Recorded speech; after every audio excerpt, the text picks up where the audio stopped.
ভালোবাসা সত্যই কি অদ্ভুত, তাই না? পৃথিবীতে শত কোটি মানুষ থাকার সত্ত্বেও মনটা একজনের কথা ভেবে কাঁদে। কেন তোমাকে এত ভালোবেসে ফেললাম, এই আফসোস আমার সারা জীবন থেকে যাবে। কারো প্রতি বিশ্বাস রাখা ভালো, কিন্তু অতিরিক্ত কখনোই নয়।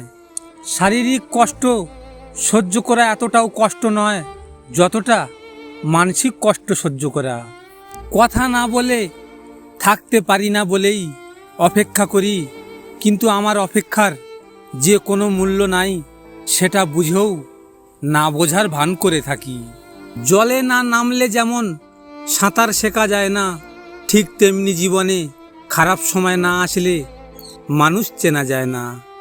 সময় সবার ঠিকই পেরিয়ে যায়, মনে থাকে শুধু মানুষের ব্যবহারগুলো।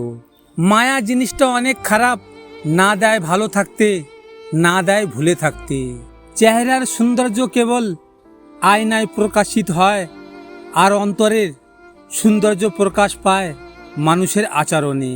অতি প্রিয়রা কুয়াশার মতো হয়, দেখা যায় কিন্তু ছোঁয়া যায় না। পকেট ভর্তি টাকা থাকলে কথার ওজনও বেড়ে যায়, তখন ফালতু কথাও লোক মন দিয়ে শোনে।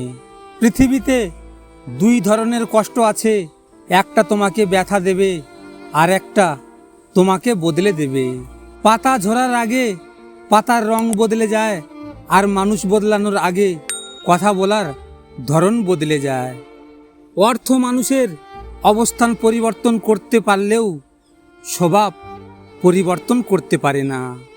আমরা দুইটি কারণে প্রিয় অপ্রিয় হই, একটা ভালোবাসা, অপরটি প্রতারণা। শুধু কাঁচা লঙ্কা খেলেই ঝাল লাগে না, উচিত কথা বললেও অনেক মানুষের ঝাল লাগে, এটাই বাস্তব। আপনাদের যদি এই ভিডিওটি নিয়ে কোনো মতামত থাকে কমেন্ট করে জানাবেন। আর আমার এমনই নিয়মিত ভিডিও পেতে হলে আমার চ্যানেলটিকে সাবস্ক্রাইব অবশ্যই করবেন।